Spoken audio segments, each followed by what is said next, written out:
yang paling awal Pak. Terus, oke. Guru-gurunya perlu kasih. Yang mana ya kan cuma nama dulu, nggak apa-apa. Nggak apa-apa. Oke. Kan mungkin. Oke, rekan-rekan semuanya selamat siang. Ya hari ini saya akan coba untuk menjelaskan nih apa yang saya dapatin dari guru penggerak yaitu mengenai budaya positif. Ya sebelumnya kita coba main dulu ya biar baru makan kan ya, baru makan. Oke. Kita mainnya begini aja gampang berdua ya kita explain dulu lah ya berdua. Nah nanti setelah berdua saling berhadapan, lalu kita siapkan nih ya jari kita kan semua total ada 10 ya. Nah kita cepet-cepet nih sama teman kita. Contohnya begini, saya dengan Pak Yansen bisa seperti itu ya. Pak Yansen boleh nih untuk nanti pada hitungan ketiga Pak Yansen silakan keluarkan jarinya berapa, saya keluarkan jarinya berapa dan itu bebas.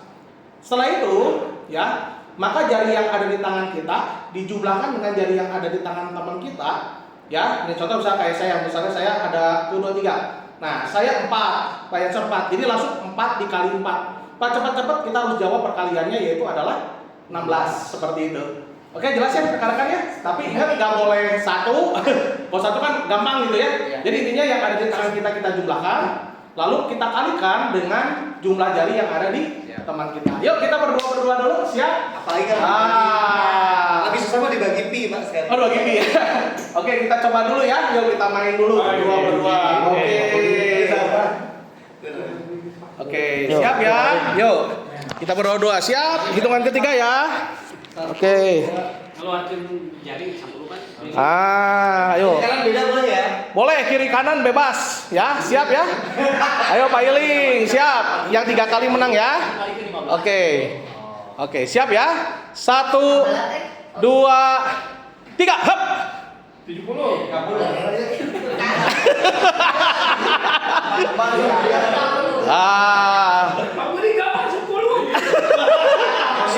Oke. Ya, tadi itu masih baru ini ya, masih baru pemanasan ya. Nanti kita hitung ya kalau sampai yang menang nih 2 kali. Oke ya. Nanti kita akan aduin dulu siapa yang paling menang nomor 1 nanti ya. Siap. 1 siap 2 3.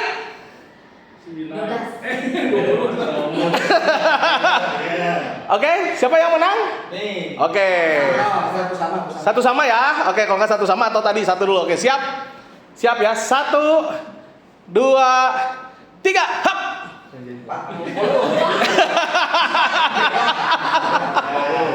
Oke. Itu menang hiji. Kalau satu mah gampang ya. Ya, siap ya, siap lagi ya. Cepat-cepat. 1 2 3 hop. Oke. Sudah? Yang menang udah 2 atau 3 kali ada? Ada. Oke, Rudi. Oh, yang menang kita coba aduin lagi. Sok yang menang sama menang siapa? Ayo, yang menang Pak Yansen, Pak Rudi, siapa lagi ada lagi? Seri. So, kalau yang seri dulu ya, yuk yang seri sekali lagi satu pertanyaan. Siapa? 1 2 3 hop. 5. Jadi yang menang siapa? Oke, berarti yang menang ada Pak Rudi, Pak Yansen sama Bu Nike ya. Sekarang bertiga. Ayo, ini final bertiga. Nah, bertiga lebih susah. Sok silakan Pak Yansen, boleh ke sebelah sana ya. Kali. Oke. Siap ya. Kalian semua ya? 1 Jangan yang susah-susah. 2 3 hop. 30. Jadi siapa dulu? Bareng. Bareng. Oke. Tadi baru pemanasan dulu aja ya. Ini soalnya bareng. Siap. 1 ya, 1 2 3. Berapa itu tadi nggak kelihatan? 8 kali 2. Oke, Pak Yansen ya 1 ya, Pak Yansen ya. Oke, siap. Kalau sekali lagi jawab Pak Yansen menang berarti ya. Siap. Nah, 1 2 3 hop.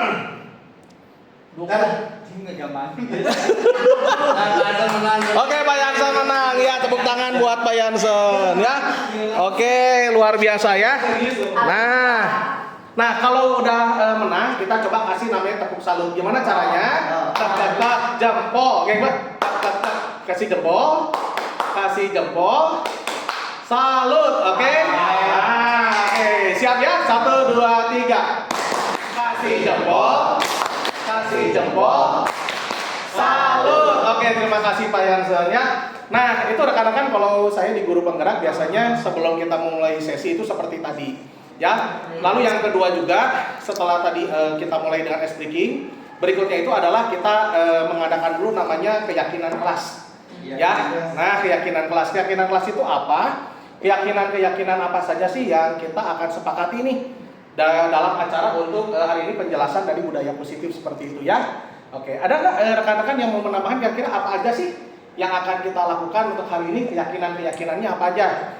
Misalnya yang pertama kita akan mendengarkan dengan baik, misalnya gitu ya. Keduanya misalkan kita akan bahagia gitu ya. Jadi kita nggak boleh cemberut gitu ya, harus bahagia seperti itu ya rekan-rekannya. Oke, yuk kita langsung mulai aja ya. Nah ini dia untuk yang budaya positif. Ya perkenalkan dulu, nama saya Freddy Ferdian. Saya adalah calon guru penggerak nih dari angkatan yang ke-10.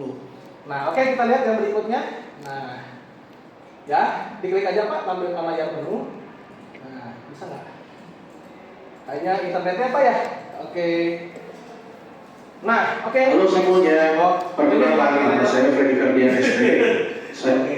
Seorang guru yang baik harus memiliki kemampuan. Nah, ada suara nggak apa-apa Pak, ini aja. Sama saya masukin tadi ada suaranya ya. Nah, oke, ini yang keduanya rekan-rekan. Jadi kenapa sih kita belajar untuk budaya positif? Karena budaya positif ini sangat penting ya untuk Seorang guru yang baik harus memiliki itu saya rekaman, rekan-rekannya saya rekaman itu setiap malam seperti itu rekamannya ya untuk ini. Oke. Nah, jadi intinya adalah seorang guru yang baik itu harus memiliki kemampuan nih untuk dapat mewujudkan budaya positif yang ada di sekolahnya. Ya, apa sih yang namanya budaya positif itu? Budaya positif itu adalah suatu budaya ya yang kita berlatar belakangnya itu adalah membuat warga sekolah semuanya itu bisa berpikir secara positif. Ya, nah kalau kita lihat dari sini, budaya positif itu dapat dijalankan dengan bagaimana? Dengan menerapkan konsep-konsep inti seperti disiplin positif, ada namanya motivasi perilaku manusia, ya, yaitu adalah hukuman dan penghargaan, ada juga posisi kontrol restitusi, keyakinan sekolah atau kelas, segitiga restitusi, dan keterkaitannya nih dengan materi sebelumnya yaitu ya yang seperti saya sudah pelajari itu adalah ada filosofi pendidikan Ki Hajar Dewantara, nilai dan peran guru penggerak sama serta visi guru penggerak ya. Oke, kita lihat yang berikutnya. Nah, disiplin positif itu bagaimana sih? Nah, kalau kita lihat dari sini, cara penerapan disiplin yang mengajarkan anak itu tujuannya adalah agar anak mau bertanggung jawab dan menumbuhkan kesadaran diri berdasarkan nilai-nilai kebajikan. Ya. Nah, apa sih bedanya disiplin positif dengan disiplin yang lain? Nah, salah satunya adalah lebih ke arahnya itu adalah disiplin diri. Ya, yang dapat mengontrol diri dalam melakukan setiap tindakan. Dan tentu saja yang terakhir itu adalah dapat membuat murid untuk memahami dan menyadari berdasarkan motivasi internal. Jadi kita akan belajar juga apa sih motivasi internal dan apa sih itu motivasi eksternal ya. Akibat apa? Nah, bukan akibat paksaan, ujian atau hukuman. Kenapa saya menjelaskan yang seperti ini? Karena seringkali ini murid ketika berhadapan langsung dengan kita, seringkali kan kalau kita lihat dari sini ya, mereka itu kenapa sih mereka bikin PR? Kenapa sih mereka datang tepat waktu? Karena salah satunya itu adalah paksaan gitu ya dari pihak sekolah, harus datang tepat waktu, harus membuat PR dan lain-lain. Bukan dari kesadaran anak-anak tersebut seperti itu ya. Apalagi juga di sini ada ujian, ada hukuman dan lain-lain. Oke, next Pak. Oke. Nah, kita harus tahu dulu ya. Motivasi. Jadi kalau kita lihat dari sini ada motivasi yang namanya motivasi kebutuhan manusia. Di mana motivasi kebutuhan manusia ini, ya ini juga tidak hanya berlaku untuk para murid juga, tetapi berlaku juga buat kita juga sebagai guru. Ya, ada dua nih, ada motivasi eksternal, ada internal. Kalau eksternal itu adalah, ya, kenapa sih kita sebagai guru datang harus tepat waktu, pulang harus tepat waktu gitu ya. Nggak bisa kabur dari sekolah dan lain-lain. Nah, salah satunya mungkin ada yang kepikiran tujuan kita itu untuk mengikuti peraturan itu adalah untuk menghindari hukuman atau ketidaknyamanan gitu ya. Atau yang kedua juga adalah untuk mendapatkan imbalan atau penghargaan dari orang lain. Jadi kita melakukannya itu bukan karena kesadaran, tetapi adalah untuk ya menghindari hukuman, dan satu lagi adalah untuk mendapatkan imbalan atau penghargaan. Nah, ini ada yang namanya motivasi eksternal. Sedangkan ya kalau internal itu bagaimana sih? Nah, ya untuk menjadi orang yang diinginkan dan menghargai diri sendiri dengan nilai-nilai yang mereka percaya. Nah, seperti itu. Oke Pak, boleh di next. Nah ya, kalau tadi kita lihat ya dari motivasi yang seperti tadi, nah tujuannya apa sih? Ya kalau motivasi eksternal ini ya kita lihat adalah menghindari hukuman dan pemberian penghargaan yang berlebihan agar meminimalisir motivasi eksternal pada diri murid. Ya melalui guru penggerak ini saya belajar ada sesuatu hal yang penting. Karena selama ini saya berpikir kalau kita memberikan suatu reward atau memberikan suatu penghargaan ke anak itu nggak selamanya baik ternyata. Ya kenapa nggak selamanya baik? Karena ada beberapa juga. Jadi anak itu hanya mengejar reward dari kita doang katanya gitu ya, hanya reward dari kita aja. Pada saat nggak ada reward ya anaknya malas lagi katanya gitu ya. Jadi saya juga di guru penggerak ini pada saat saya belajar disiplin positif juga saya mendapatkan hal yang baru gitu. Enggak selamanya reward itu positif ternyata gitu. Bahkan ada reward juga yang nantinya bisa membuat anak itu hanya kepikiran saya hanya mengejar reward aja gitu seperti itu, bukan karena kesadaran dia sendiri seperti itu. Oke, boleh Pak, next. Nah, ya ini juga sangat penting sekali rekan-rekan. Kenapa? Karena pada saat gitu ya saya belajar ini juga ternyata kita itu sebagai guru itu memiliki 5 posisi kontrol. Pertama itu adalah sebagai penghukum. Ya, sebagai penghukum itu mungkin yang kita lihat pada saat zaman-zaman saya dahulu banyak sekali guru itu sebagai penghukum. Ya, salah satunya ya kalau misalnya kita nggak sesuai dengan peraturan langsung aja gitu ya dihajar gitu ya. Kasih hukuman, kasih apa biar kita jerak gitu. Kedua itu adalah membuat rasa bersalah.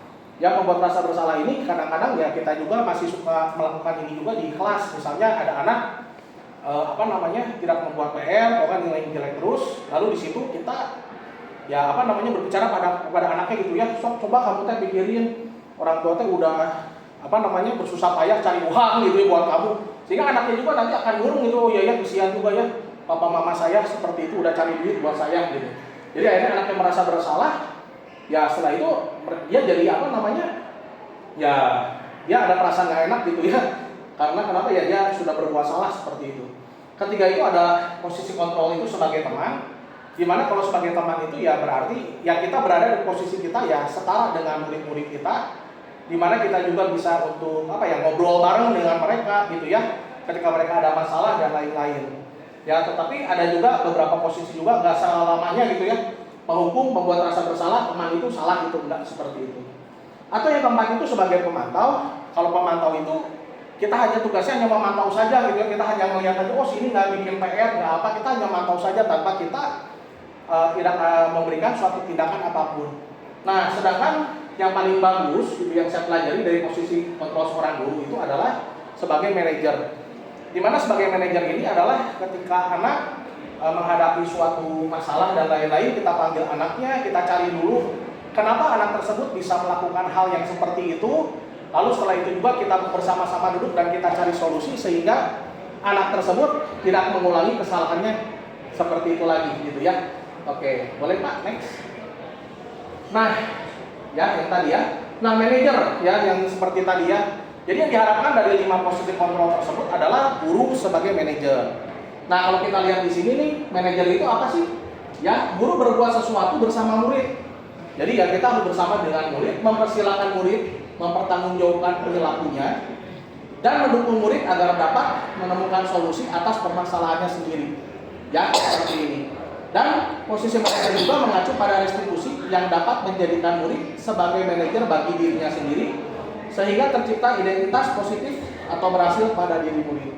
Jadi yang diharapkan rekan-rekan adalah kita bisa menjadi seorang manajer untuk murid-murid kita seperti itu. Oke, boleh Pak? Ya. Nah, sebelum kita membuat suatu peraturan, alangkah baiknya kita bisa melakukan yang namanya membuat suatu keyakinan sekolah atau kelas. Kemarin ada pertanyaan juga dari rekan saya, apa sih bedanya peraturan sama keyakinan kelas atau sekolah? Kalau peraturan itu seringkali rekan-rekan kita tidak dilibatkan dalam pembuatan peraturan tersebut, sehingga pada waktu kita menjalankannya itu ya seperti terpaksa seperti itu ya. Kenapa? Karena peraturannya sudah ada gitu. Sedangkan kalau keyakinan ini berarti kita sama-sama duduk bersama, kita coba untuk berkolaborasi, kita membuat suatu peraturan yang bersama gitu ya, yaitu namanya keyakinan sekolah atau kelas.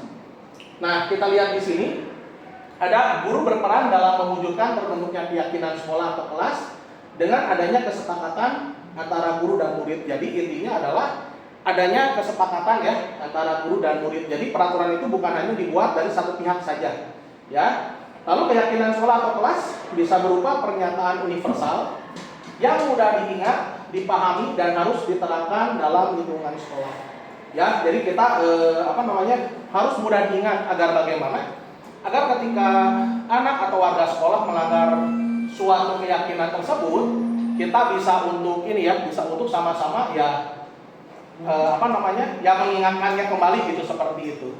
Oke, boleh Pak, next. Ya. Nah, ini rekan-rekan ada segitiga restitusi ya, kalau kita lihat dari sini. Nah, ya, oke, ini nggak muncul. Ya, udah nggak apa-apa Pak. Jadi segitiga restitusi itu apa sih? Nah, ini sangat penting sekali ya rekan-rekannya segitiga restitusi ini. Kenapa? Karena ketika kita ada masalah gitu ya, terutama juga buat di di kelas ya seperti itu. Nah, oke. Untuk segitiga restitusi ini sangat penting sekali dalam menyelesaikan suatu masalah. Ya. Nah, apa aja sih itu dalam segitiga restitusi? Itu sebetulnya ada 3 tahapan. Ya, pertama itu menstabilkan identitas, ada validasi tindakan yang salah, lalu yang berikutnya lagi adalah kita lihat juga ya, dan menanyakan keyakinan. Nah, sebelumnya rekan-rekan kita akan lihat dulu sedikit ya, ada video dari saya ya, ini yang pernah saya lakukan. Boleh Pak kita masukkan Pak dulu ya. Nah, apa-apa. Nah, kita lihat nih, saya kasih contoh ya, ini proyek yang saya pernah buat. Ini ada di sini, sebentar ya. Nah, ini contohnya. Ya, ini segitiga restitusi. Ini kita nonton dulu aja ya. Nah, ini ada kasus 1 nih. Ya, kasus 1 ini ada Valisa kesal karena selalu dicontek oleh temannya, dia marah dan tidak tahan dengan emosinya. Kita nonton dulu sebentar ya. Saya akan nyalakan ini dulu sebentar suaranya. Ini saya kecilin dulu ya. AUX mode. Oke. Ini contohnya seperti ini rekan-rekan. Coba lihat ya. Ya Valisa, Pak Freddy panggil kamu ke sini nih. Tadi Pak Freddy dengar dari ketua kelas katanya ada sesuatu di kelas nih. Boleh ceritain sama Pak Freddy ada apa?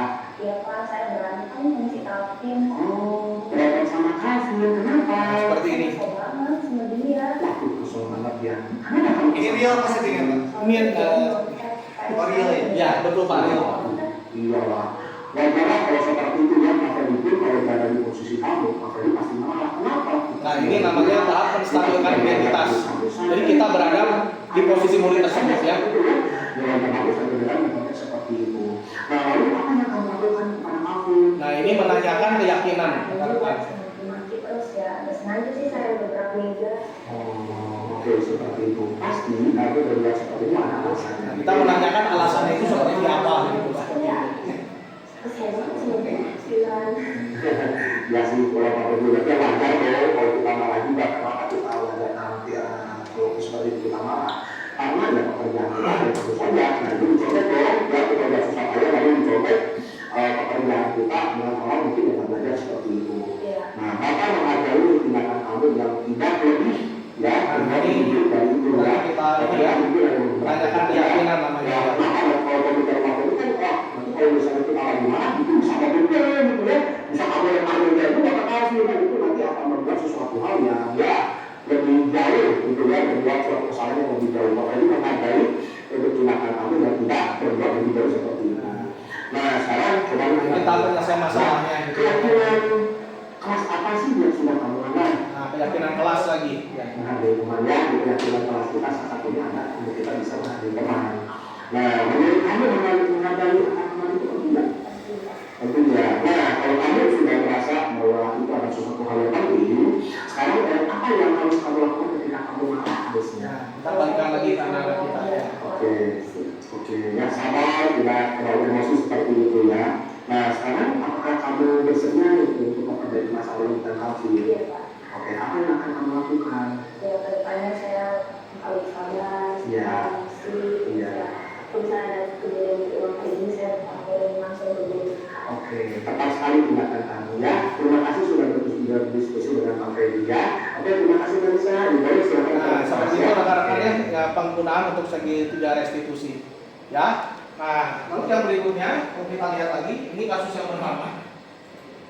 Ya, kasus yang berikutnya, ini kasus yang kedua. Jadi ini mah tanggapan anaknya ya. Kalau kita melihat tanggapan anaknya itu ketika kita lakukan seperti ini, ya maka anaknya juga dia akan senang ya. Kita coba lihat. Teman-teman, menurut saya kalau saya terima dari pasangan, saya senang sekali bisa diajak berdiskusi dengan Kak Feby mengenai masalah yang saya alami. Dari hasil diskusi kami, saya bisa belajar untuk lebih sabar, mengendalikan emosi saya, dan juga mengendalikan diri saya untuk tidak bertindak bijaksana. Terima kasih Kak Feby. Nah, ini untuk kasus yang kedua, rekan-rekan ini seperti ini. Ya, yang saya lakukan yaitu adalah Alvin sering datang terlambat sehingga pelajarannya banyak tertinggal. Kita lihat seperti bagaimana ini.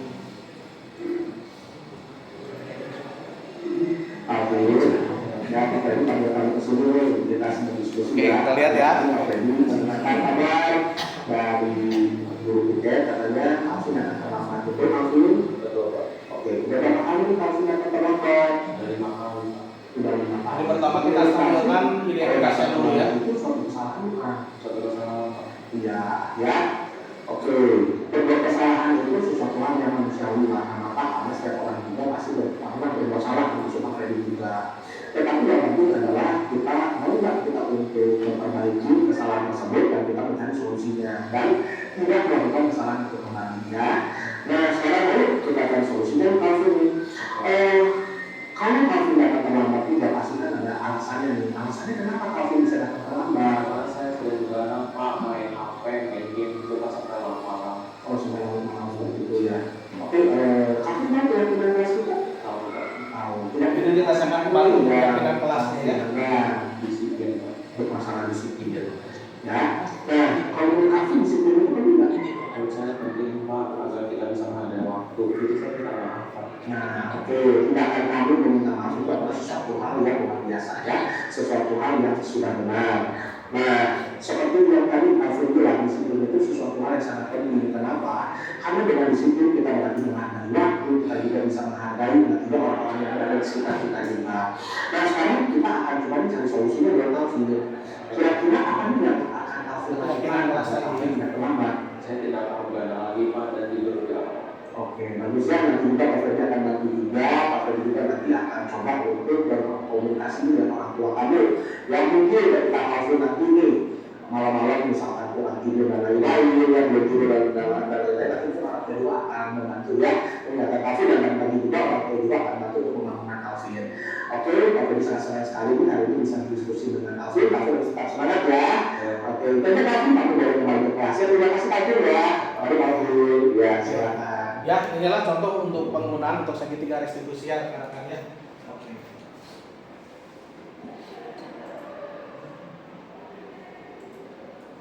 Nah, sekarang kita lihat rekan-rekan.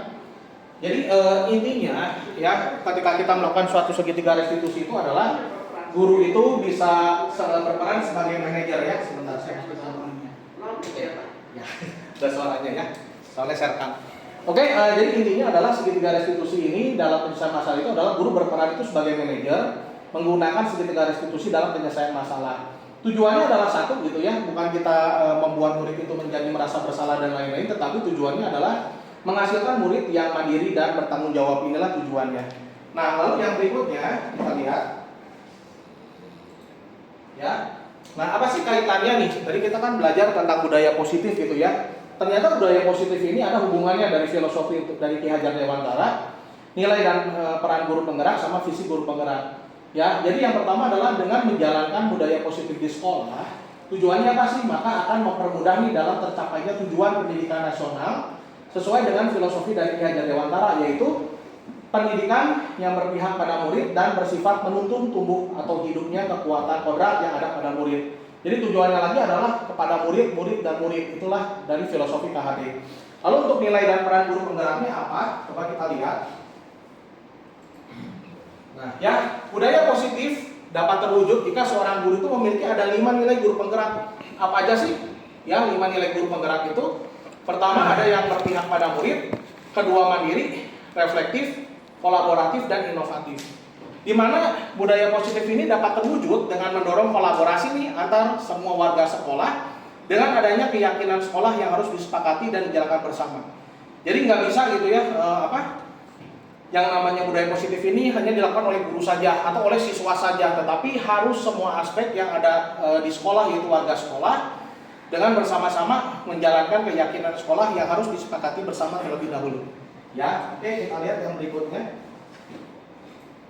Nah, yang visi guru penggeraknya apa? Salah satu perubahan yang diinginkan sesuai dengan visi guru penggerak itu adalah terbentuknya budaya positif agar diperoleh sekolah yang nyaman, aman, dan berpihak pada murid. Ya, untuk mewujudkan visi guru penggerak itu ya dengan pembuatan prakarsa perubahan sesuai dengan filosofi dari Ki Hajar Dewantara dan profil pelajar Pancasila. Jadi rekan-rekan yang diharapkan di sini adalah kita bisa membentuk budaya positif, ya seperti itu.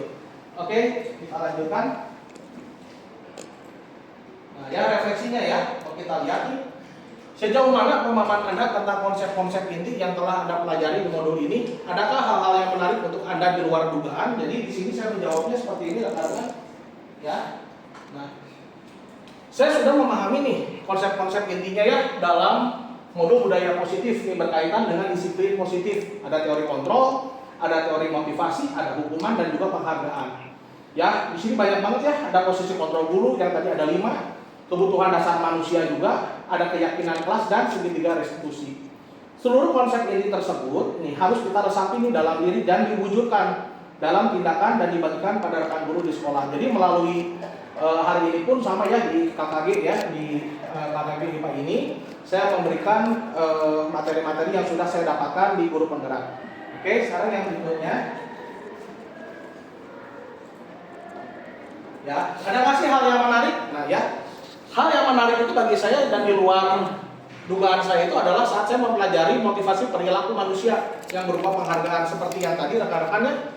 Ternyata penghargaan itu dapat berdampak kurang baik bagi murid, diantaranya dapat merusak hubungan. Ya, merusak hubungan itu maksud gimana Pak? Ya selama ini kita kasih terus reward. Ketika nggak dikasih reward, anaknya marah gitu ya. Jadi hubungan akan rusak gitu ya. Lalu untuk mengurangi juga ketepatan, menurunkan kualitas, mematikan kreativitas, dan bersifat menghukum juga. Jadi yang namanya tadi ya rekan-rekan pada saat kita kasih reward juga nggak semuanya baik. Ya, lalu yang berikutnya. Nah, perubahan apa sih yang terjadi ya pada cara berpikir Anda dalam menciptakan budaya positif di kelas maupun di sekolah Anda setelah mempelajari modul ini? Nah, perubahannya yang terjadi adalah rekan-rekan seperti ini. Ya. Perubahan yang terjadinya adalah saya jadi menyadari nih posisi kontrol yang biasa saya lakukan adalah sebagai penghukum dan pemantau dulu. Ya, ketika saya belum tahu ada 5 posisi kontrol tersebut, saya selama ini menjadi penghukum dan pemantau gitu ya. Ketika anak berbuat salah, ya udah langsung saya hukum aja gitu ya. Seharusnya itu adalah sebagai manajer dengan cara menangani masalah dengan menggunakan segitiga restitusi seperti itu rekan-rekan. Ya, ada pengalaman apa sih yang pernah saya alami gitu ya terkait penerapan konsep-konsep inti dalam modul budaya positif baik di lingkup kelas maupun sekolah Anda? Nah, ternyata rekan-rekan ya pengalamannya itu adalah yang tadi ya. Saya menangani siswa yang sering terlambat masuk sekolah ya seperti tadi kita lihat Calvin gitu ya. Saya menggunakan langkah-langkah dalam segitiga restitusi, yaitu menstabilkan identitas. Dulu keduanya saya validasi tindakan yang salah dan menanyakan keyakinan. Jadi ada 3 untuk segitiga restitusi seperti tadi ya dalam menyelesaikan suatu masalah. Oke, kita lihat yang berikutnya. Bagaimana perasaan Anda nih ketika mengalami hal tersebut? Ya, perasaan saya itu sangat senang rekan-rekan dan termotivasi untuk terus memperbaiki diri sesuai dengan nilai-nilai budaya positif di sekolah. Jadi saya terus ya untuk bisa memperbaiki diri sesuai dengan bagaimana sih nah tadi nilai-nilai budaya positif yang ada di sekolah ya. Oke. Nah, menurut Anda terkait pengalaman dalam penerapan konsep tersebut, hal apa saja yang sudah baik dan ada yang harus diperbaiki? Nah, kalau kita lihat di sini rekan-rekan, hal yang sudah baik itu adalah saya sudah mulai munculnya motivasi internal ya pada diri murid untuk melaksanakan budaya positif sesuai dengan nilai-nilai kebajikan yang diyakininya. Jadi kalau saya lihat anak-anak di sekolah saya sudah mulai nih muncul motivasi internal. Ya, yang harus diperbaiki adalah posisi guru harus sebagai manajer. Kenapa? Karena banyak sekali kalau saya lihat juga beberapa guru ya masih posisinya sebagai saya dulu ya sebagai pemantau dan juga sebagai penghukum. Oke. Next kita lihat. Ya. sebelum mempelajari modul ini, ketika berinteraksi dengan murid berdasarkan 5 posisi kontrol, posisi manakah yang paling sering Anda pakai dan bagaimana perasaan Anda saat itu? Ya, setelah mempelajari ini, ya, posisi apa yang Anda pakai dan bagaimana perasaannya, kita lihat ya. Oke. Nah, kalau kita lihat dari sini, sebelum mempelajari modul ini, ya posisi kontrol saya itu seperti yang tadi saya sudah jelaskan ya, sebagai penghukum dan pemantau. Perasaannya ya, saya selalu diliputi perasaan bersalah ya. Kenapa? Karena ketika saya menghukum murid, gitu ya, saya tahu itu untuk kebaikannya dia, tetapi ketika melihat muridnya juga merasa bersalah juga, gitu ya, saya juga sebagai guru juga ya sama juga diliputi perasaan bersalah gitu. Karena harus memberikan hukuman atau konsekuensi jika anak berbuat kesalahan. Oke. Nah, setelah mempelajari modul ini, ya saya mulai menerapkan posisi manajer dalam penyelesaian masalah. Perasaan saya menjadi, ya saya sangat tenang dan saya mulai menyadari pentingnya komunikasi yang efektif untuk menumbuhkan rasa tanggung jawab pada diri murid. Jadi saya belajar meskipun masih susah juga, saya tetap belajar agar saya bisa menjadi seorang manajer seperti itu. Ya, sebelum mempelajari modul ini, pernahkah Anda menerapkan segitiga restitusi ketika menghadapi permasalahan murid-murid Anda? Jika iya, tahap mana yang Anda praktekkan dan bagaimana Anda mempraktekannya? Nah, ini yang saya jawab adalah seperti ini rekan-rekan. Ya pernah, namun saya hanya menggunakan satu tahapan saja, yaitu menstabilkan identitas dengan memberikan pernyataan, ya setiap orang pasti pernah berbuat kesalahan atau tidak ada manusia yang sempurna. Jadi saya hanya menggunakan satu tahapan saja, seperti itu ya. Harusnya menggunakan 3 tahapan. Nah, selain konsep yang disampaikan dalam modul ini, adakah hal-hal lain yang menurut Anda penting untuk dipelajari dalam proses menciptakan budaya positif baik di lingkungan kelas maupun sekolah? Oke. Ya. Hal yang penting dipelajari dalam proses menciptakan budaya positif adalah melakukan kolaborasi antara sekolah dan orang tua murid. Jadi kalau saya lihat seringkali kita ya hanya ada budaya positif ini di sekolah aja. Sedangkan anak tidak selamanya gitu ya 24 jam bersama dengan kita. Tentu saja kita kolaborasi antara sekolah dan orang tua murid. Agar bagaimana sih? Kita lihat di bawahnya. Agar budaya positif ini jangan hanya dilakukan di kelas atau sekolah saja, tetapi juga di rumah, agar menjadi sesuatu kebiasaan karakter saat berada di lingkungan sekolah ataupun di lingkungan dimanapun. Ya, kita lanjutkan. Nah, itu aja rekan-rekan ya. Terima kasih sudah menyaksikan untuk penjelasan dari saya mengenai budaya positif. Oke, ya terima kasih rekan-rekan semuanya. Oke, ada dulu yang mau ditanyakan rekan-rekan? Oke. Oke, kalau tidak ada semuanya terima kasih pemaparan dari saya. Tuhan memberkati kita semua. Mari semuanya terima kasih. Oke.